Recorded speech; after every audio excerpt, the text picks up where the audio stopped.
আপনি কি বারবার প্রধানমন্ত্রী আবাস যোজনা ঘরের জন্য অ্যাপ্লাই করেছেন? অ্যাপ্লাই করা সত্ত্বেও আপনি কোনো ঘর পাননি, বা নতুনেরা কিভাবে আবেদন করবেন, বা আবেদন করতে যে সমস্ত ডকুমেন্ট বা ক্রাইটেরিয়াগুলি লাগবে, এবং আবেদন করার পরবর্তীতে আপনারা কত টাকায় ঘর করার জন্য পাবেন, কোথায় আবেদন ফর্ম জমা করবেন, সমস্ত কিছু এই ভিডিওটির মাধ্যমে শেয়ার করব। তাই ভিডিওটি গুরুত্বপূর্ণ হতে চলেছে। ভিডিওটি প্রথম থেকে শেষ পর্যন্ত মনোযোগ সহকারে দেখতে থাকুন। সর্বপ্রথম আপনাদের ভিতরে শেয়ার করব এই প্রধানমন্ত্রী আবাস যোজনার জন্য আপনারা কত টাকা পাবেন, অর্থাৎ ঘর করার জন্য আপনাদের সরকার থেকে কত টাকা দেওয়া হবে সর্বপ্রথম আপনাদের সামনে তুলে ধরব। প্রথমেই দেখুন, এই যোজনার অধীনে ভৌগোলিক অবস্থানের ওপর ভিত্তি করে আর্থিক সহায়তার পরিমাণ নির্ধারণ করা হয়েছে। সমতল এলাকায় দরিদ্র এবং মধ্যবিত্ত পরিবারগুলির পাকা বাড়ি তৈরির জন্য 1,20,000 টাকা দিয়ে থাকে।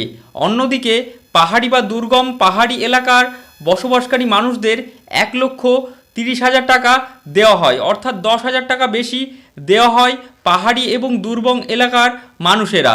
তবে এই 1,20,000 টাকা দুটি কিস্তির মাধ্যমে দেওয়া হয়, অর্থাৎ 60,000 টাকার মাধ্যমে আপনাদের এই কিস্তির প্রদান করা হয়। তবে এবার পরবর্তী যে পার্টটি দেখে নেব, যে এই প্রকল্পের সুবিধা পাওয়ার জন্য আপনাদের যে সমস্ত ক্রাইটেরিয়া বা যোগ্যতাগুলি থাকা লাগবে, তাহলে আপনারা এই প্রধানমন্ত্রী আবাস যোজনার সুবিধাটি পাবেন। এবার মনোযোগ সহকারে দেখতে থাকুন। যে প্রধানমন্ত্রী আবাস যোজনার নাম নথিভুক্ত করার জন্য সবথেকে প্রধান শর্ত হলো আবেদনকারী কিংবা তার পরিবারের কোনো সদস্যের ভারতের কোথাও কোনো পাকা বাড়ি থাকা চলবে না।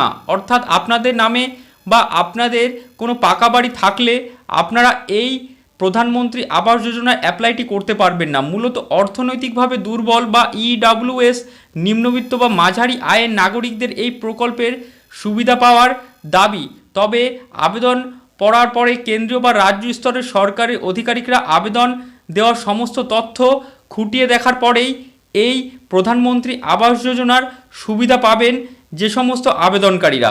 এর পরবর্তীতে আপনাদের শেয়ার করব যে আবেদন করতে কোন কোন কারণে আপনাদের আবেদনটি বাতিল হতে পারে, অর্থাৎ আপনারা আবেদন করলেও আবেদনে টাকা পাচ্ছেন না, বা আপনাদের আবেদনটি বাতিল কী কী কারণে হতে পারে আপনাদের ভিতরে শেয়ার করব। তার আগে ভিডিওটি যদি ভালো লেগে থাকে ভিডিওটিকে অবশ্যই লাইক করবেন। এবার আপনাদের ভিতরে শেয়ার করব কোন কোন কারণে বাতিল হতে পারে আপনাদের আবেদনের নাম, অর্থাৎ আবেদন করেছেন আপনার নামটা কী কী কারণে বাতিল হতে পারে। আবাস যোজনার সুবিধা যাতে কোনোভাবে অপাত্রে না হয় সেই জন্য কিছু কড়া নিয়ম রাখা হয়েছে।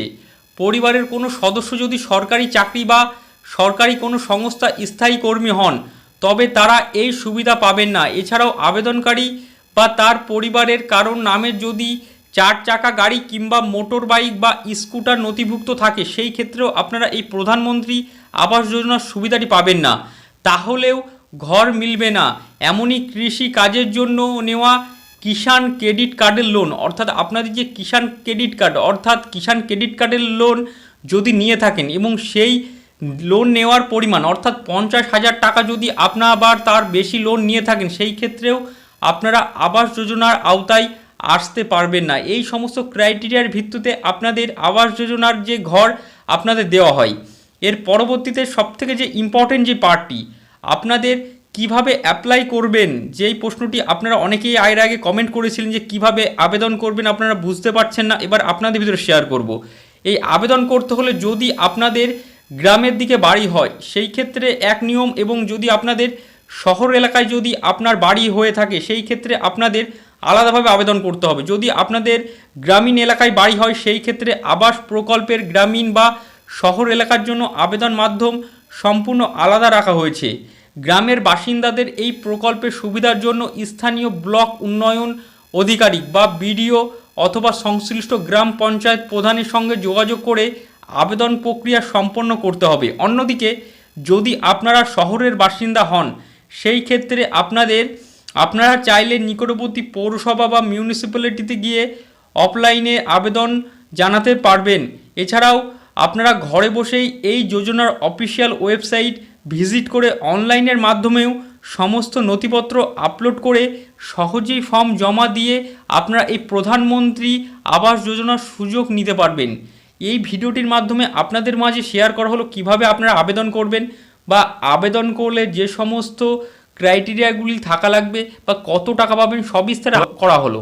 যদি আপনাদের এই আবাস যোজনা নিয়ে কোনো প্রশ্ন থেকে থাকে সেই ক্ষেত্রে আমাদের কমেন্ট বক্সে অবশ্যই কমেন্টের মাধ্যমে জানান, এবং ভিডিওটি যদি ভালো লেগে থাকে ভিডিওটিকে অবশ্যই একটি লাইক করবেন, আরও বেশি বেশি করে শেয়ার করবেন যাতে করে এই গুরুত্বপূর্ণ ইনফরমেশানটি সকলে জানতে পারে।